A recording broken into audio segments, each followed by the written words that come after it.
kill all of them, brother? Can you murder the world? People highlighted this as one of the baddest lines ever being spoken in something from Burial Goods. Can you bathe your mighty horns in the blood of a dozen, which is a use again of the rule of three, which is a very important way of creating emphasis. Welcome, welcome, welcome. It is I, the great Zakai, the podcast. We're going to be doing a deep dive into the interesting video called Brother, I Am Troubled by Burial Goods. This is a deep dive video that is going to be talking about the nuance, intricacies, and applications of this video. And I think that this is a wonderful tool, not only for people to learn from, but the content is incredibly interesting. Usually I don't talk about the depth of the content, but this time, in addition to the metacritical analysis, we're going to be taking a little bit of time to go through the content of this video. The video is a 7-minute and 20-second long piece written and voiced by Burial Goods, aka RJ Williamson, and he really outlines a beautiful, when I tell you beautiful, I'm saying beautiful 7 minutes that are captivating beyond belief. So I wanted to share this with you because I thought it would be really cool. I think it's fun and humorous, but there is a huge amount of weight to this piece, and I love exploring a little bit of depth. So I'm going to share.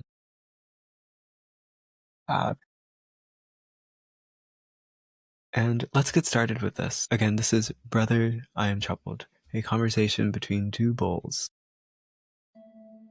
Brother, I am troubled. Something is wrong, and I do not know if the wrongness lies within the world or within myself. Speak your feelings, brother. If there's any way to help you, I will. We are strong, brother, are we not? Yes, brother, the mightiest bulls in the prairie. So immediately in the first about 30 seconds here, we are dropped into this world. I love the usage of art here. I don't know where this art is from, but it's obviously aged and definitely up in the kind of, it feels middle age kind of, or maybe like 1800s, 1700s, but nonetheless, it's a very interesting piece. And the editing, the zoom, the kind of conscious effort that's being done here to edit this is very interesting. And we can see the brown speckled bull and the white bull here talking about their strength and their audacity, the austerity of themselves. I think what makes this really interesting from a content perspective is that we're dropped immediately into this world as humanity. We know who these cows are and what they are seen as in wherever they're staying, but they have a different of view. And this is, humorous, but at the same time has a depth to it that's very interesting. When I first watched this video, I thought, because of the masculinity and kind of tone and maybe the period that I was sensing from the way that they were speaking and the lexicon they were using, that perhaps their expression of emotional intelligence was kind of out of character for the time and place, but they seem to be getting into it. Maybe, I don't know, talking about how strong they are is pretty typical in status quo. Yes, and we are enormous, is that right? Indeed, our girth cannot be denied, brother. We rule over this prairie unchallenged, do we not, brother? Our power's uncontested. Ours are the heifers, and ours the greenest grass, from one side of the great fence to the other. Why, brother? What troubles you? So I paused here because we can hear the music swelling. Okay, there's a usage of background that's helping aid to the point that is being made within this piece, and it cannot be overstated the quality of the writing and acting here. The voice actor is giving it his all. Again, Burial Goods is the complete package of production and presents us a very interesting work of art to evaluate. Another thing to highlight in this portion is the Great Fence. We will learn as they continue talking that the Great Fence is the boundary of their world, and some see far past and some see only by its perimeter. And this contention will build over time. This is what I call in this section for probably the next 2 or 3 minutes is going to be the question section, Act 1. And we have many calves, do we not? Dozens, brother. But then where are they, brother? Where? We both have calves. sons and daughters. But have you seen them lately? Of course, brother. They are in the herd. Where in the herd, brother? Do you see them? I can hardly be expected to keep track of every calf in the herd, brother. Do you see any of them? Even one? Why, yes, I see your son Dennis over in the barn. Hello. Yes, and there is something wrong with Dennis, isn't there? I cannot fathom what you mean, brother. So immediately we're brought to the first kind of tense moment within this piece. They're having a dialogue, these two bulls, and calling into question the nature of their living, and who they've begotten has fallen asunder. And it seems like the brown speckled bull is not fully agreeing with that and capturing that, right? Notice how they're denying that there's something wrong with Dennis, and we can immediately tell that there's something interesting going on with Dennis, and the use of Comic Sans in comparison to the serif text used for the two bulls compared to Dennis is clearly telling, and again, a great choice of font to accurately depict and just continue to send that same message. Lovely weather. And the voice also is very, very funny. You can see the clear contrast here. Here in the barn. The tall, skinny ones. They've done something to him, brother. So this is, I'm going to pause it a little bit more here. So the tall, skinny ones. What a great analogy for humanity. The tall, skinny ones, and compared to these bulls, these cattle. And immediately we sense some kind of evil or ominous nature that they cannot be trusted. Oh, now you sound like the pigs. So you have heard them speaking too.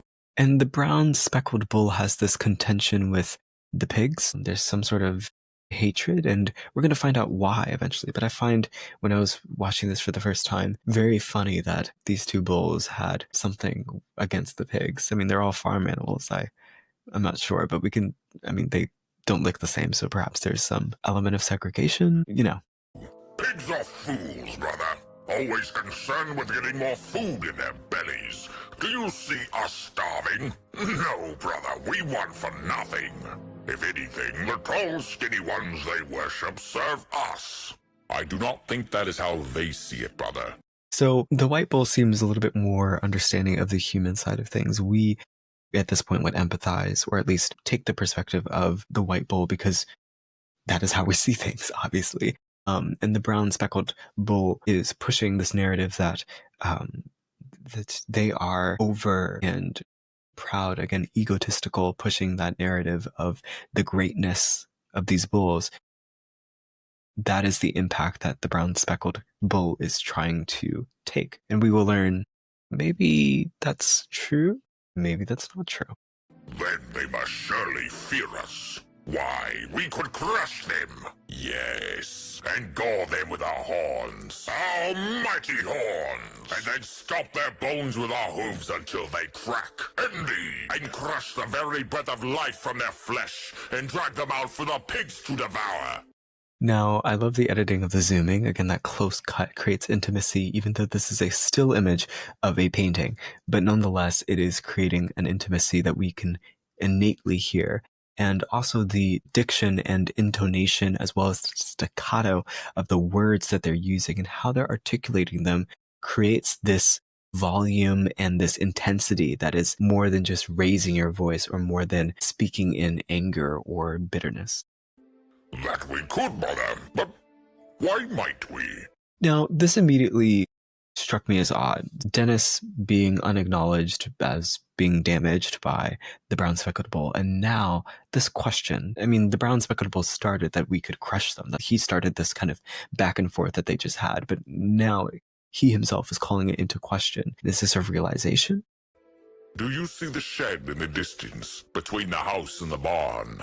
I don't bother looking past the great fence, brother. Our kingdom is here. All we want is here. Our heifers, our grass. There isn't any point looking farther. But you do see it.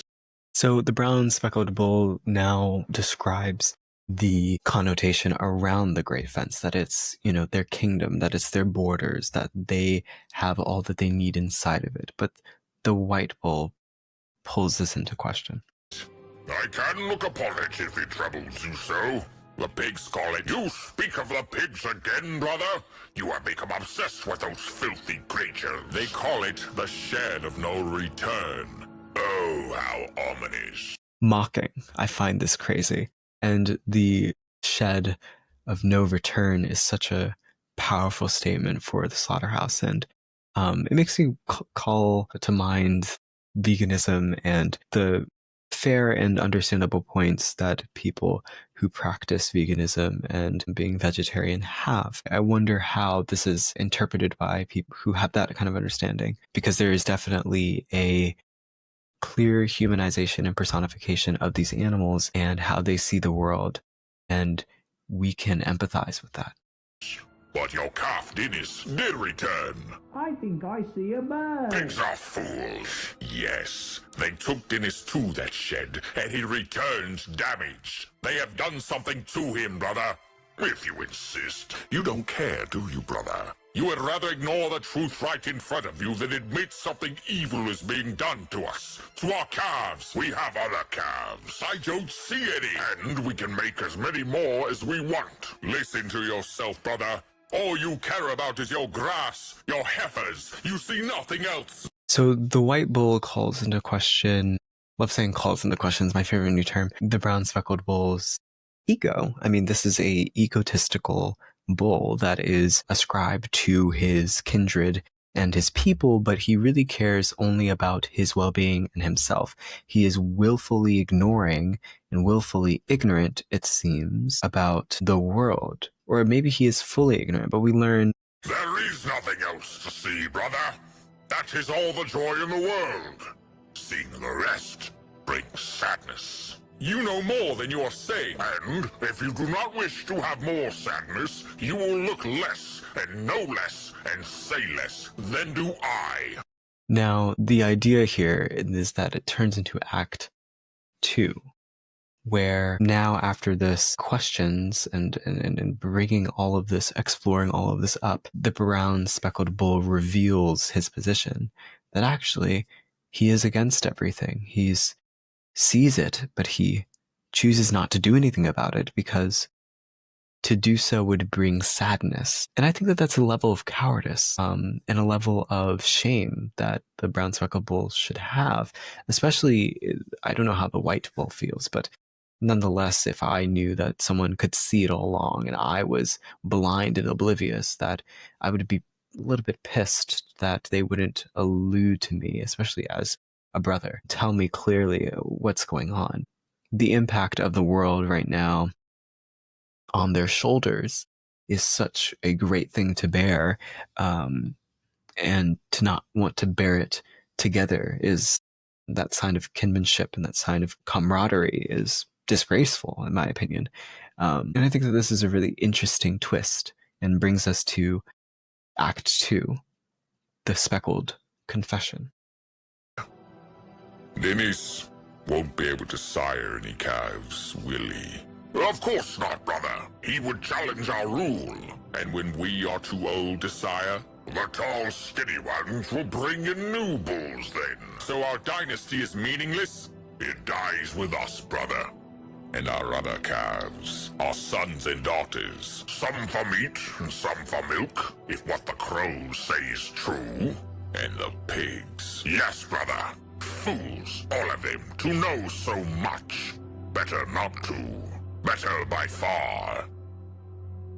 I could break the great fence. So now they're introducing Act 3, which is maybe doing something about this. The white bull seems to be the most rambunctious and rebellious of the two, obviously. And I think that the last thing that the brown speckled bull says alludes to his perception of the world. He hates the pigs, and he might even dislike the crows because they are willing to acknowledge the sadness and the depravity of the situation. They are willing to acknowledge what is actually going on, and that prevents them from seeking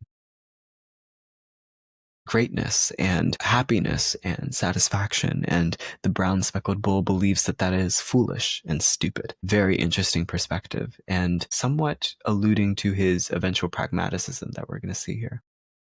I am strong enough. And then what, brother? I could charge through the door of a house, break it down with my hooves. The older one sleeps in there at night. I could stomp him into the hay of his bedding before he could reach the loud stick. I love the allusion to guns being the loud stick, and I find it interesting that they did not talk about the loud stick when it came to Dennis or anything else. The slaughter must be done, or the shed of no return must be done in much silence or soundproofing or something, because I'm not very agriculturally excellent like some people on this earth are, but nonetheless, I do know that sometimes animals are killed via guns, so it's very interesting.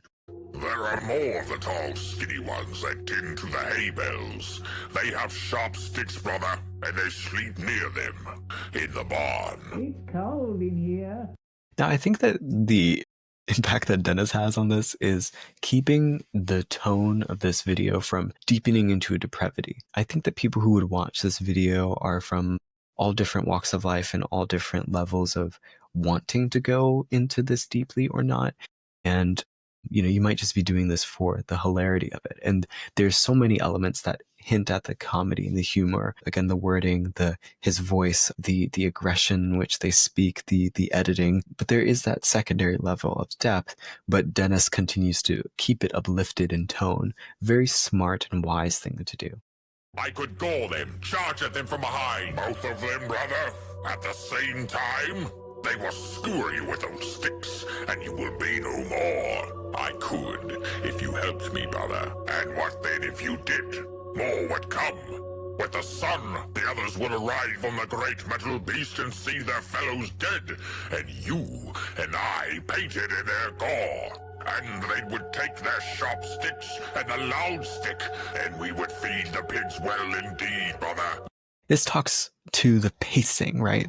The pacing that these two have, and the way that that Burial Goods is really milking the way that these two speak, and the currency of how they're using time in their words is just very smart.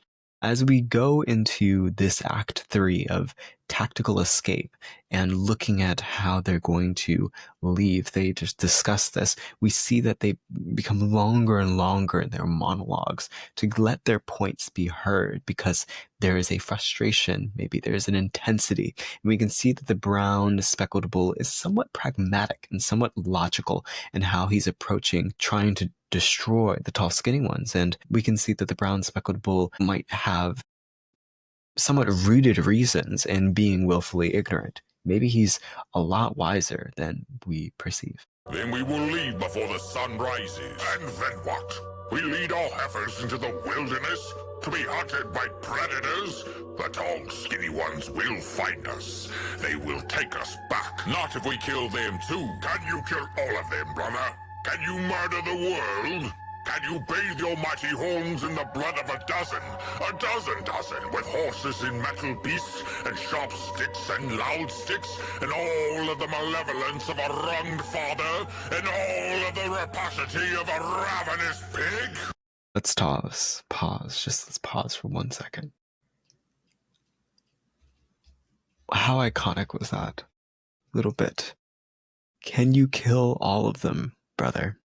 Can you murder the world? People highlighted this as one of the baddest lines ever being spoken in something from Burial Goods. Can you bathe your mighty horns in the blood of a dozen,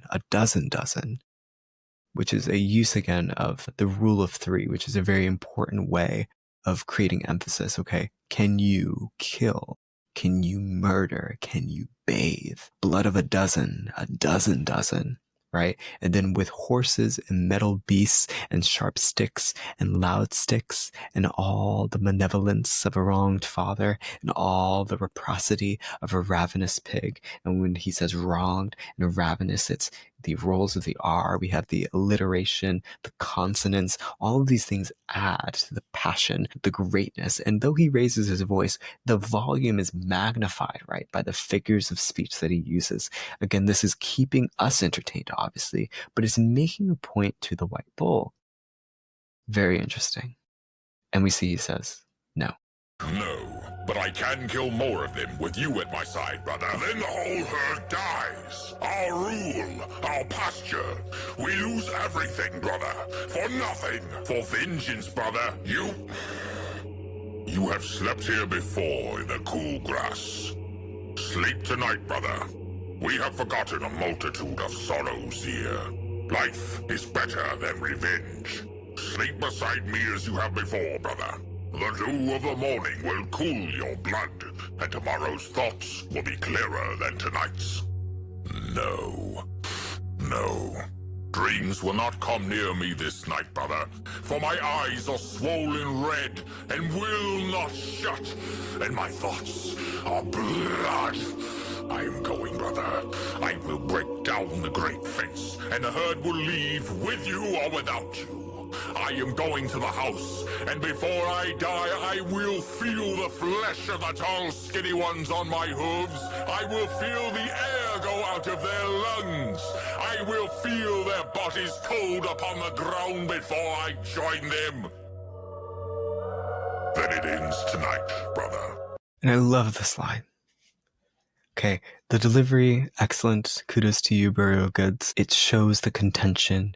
It shows their positions clearly. One pragmatic, one motivated by morals, by the character, the emotional weight of the situation, to stand up for justice and what's right, to rid themselves. It brings a great question of your position on a situation like this, whether you're willing to be the logistician, or whether you're willing to go out on a limb and serve for your heart. And I love the ending line here, that it leaves ambiguity. Well, if this video stopped, it would have left ambiguity. And I think that this is a beautiful way to create suspense. Even at the end of this video, it still pulls and nags us on, right? Let's see. Alone or together, brother, it ends. Side by side, then. Unto the death of the world. What a wonderful ending. So we see that they're coming together and they're going to take on this threat until the death of the world. And the world to them is that great fence, right? And once that great fence is breached, all hell will be unleashed, right? The great fence to the brown speckled bull represents their kingdom, what they have control over, what good that's left, even though he does see through his mind the pain and suffering. The white bull sees this as their prison. This fence is preventing them from freedom, and they have to get out. I think that there's much commentary about the content of this video. I think that there's elements of willful ignorance and complacency with the brown speckled bull. But I also see rebellion and dynamics of power that is being illuminated by the dialogue with the white bull. You know, much talk is put into the tall, skinny ones and their power. And both bulls talk about back and forth these elements. And there's a sense of pride and arrogance, but rightfully so, of their kingdom and their land and their prairie that they have, that they own. And the words that they use and articulate obviously is in some part from humor, but also for the sophistication of the narrative. They are describing themselves and who they are, and as they get deeper and deeper, they talk with more conviction. We see that Act 4 and Act 5 kind of mush into each together. We see the perspective of the speckled brown's position. That is Act 4, but Act 5 is this emotional crescendo that happens as it is accepted that this is what they must do. I have a few notes here. One, I want to highlight the silence that's being used. There's pauses within here. There's breaks that are short, longer, that create so much emphasis, that do more than speaking at that time. I love the way that the pacing of the words, as I highlighted in the brown speckled bulls, monologue, but it happens in both, that there's elements being used to create more emphasis, to create acceleration, to create deacceleration. There is a great contrast with Dennis and how the resonance of timbre in the bulls versus the frail and shallow damage to Dennis creates such a comedy relief, but also a tragedy that's hasn't really been spoken about. And the way that Burial Goods uses the language and the archaicness, the pastoral, like it's just beautiful, and it creates a big, detailed, grotesque, disgusting way of presenting the information, which makes it that much more dramatic. The script demands vocal perfection in order to make all of this else work. That's the foundation. And I think that these are lessons that we can take away for our own work when we are trying to speak with conviction, when we are trying to emphasize and trying to push our frustrations and bitterness. Perhaps these techniques, rather than raising our voice or yelling, is the best way to get our point across. Perhaps not the might be perceived as grandiloquence, but rather clear cut, basic language that has emphasis and small figures of speech to really show your conviction and your point. I also think that the contrast between pragmaticism and emotionality, or whatever you want to call it, is super interesting. And we played around with sometimes playing the ignorant one to make a point, to make reason, is a beautiful tool to use to convince other people. Not necessarily playing the fool to mockery, but playing the fool for a point. I think that having some sort of comedic relief when you're lecturing or when you're talking about something serious is super important. And Dennis allows that to happen because it keeps the audience that probably wouldn't be as engaged. Because if this was a monologue just between the two of them without all of the dramaturgy, if that's how you properly say it, it would be a lot different. And it wouldn't reach the amount of audiences that it did. I mean, this has reached uh, almost 2 million views in a month. So I really, really love this piece. It's incredible. I think that there's so much more to say, and I don't want to take too long, but nonetheless, this goes to show how allegory can be used to weaponize irony, how rhetoric can be a way of impossible resistance or rebellion. It can be a catalyst for both. Just how the script manipulates an audience. You know, we thought of something in the beginning, and that was constantly changed, especially as we got into Act 2, 3, 4, and even the last ambiguity of the moment of, is the speckled brown bull going to come in and join his comrade? It's a beautiful thing. So thank you for watching the podcast. This has been a deep dive. Please check out Burial Goods and his amazing work. He has a playlist that is full of these things and just very interesting content in general. Go support these very cool, great creators and think a little deeper the next time that you see a guy coming up with something as excellent as this.